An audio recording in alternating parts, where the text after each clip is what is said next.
Ayer llevé el coche al taller, me miraron los fusibles, veo que de momento funciona y carga. Este vidrio va al revés, en vez de para arriba, para abajo se sube o se baja. 287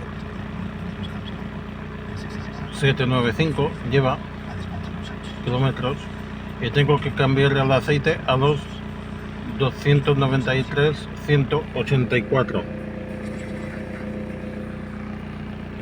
Ayer lo limpié un poco y tengo que mirar el aire acondicionado a ver cómo va, que dicen que tengo aire acondicionado o climatizador, pero tengo que cambiar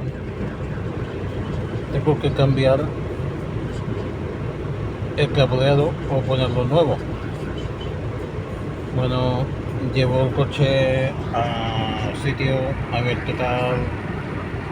Buen día, adeu.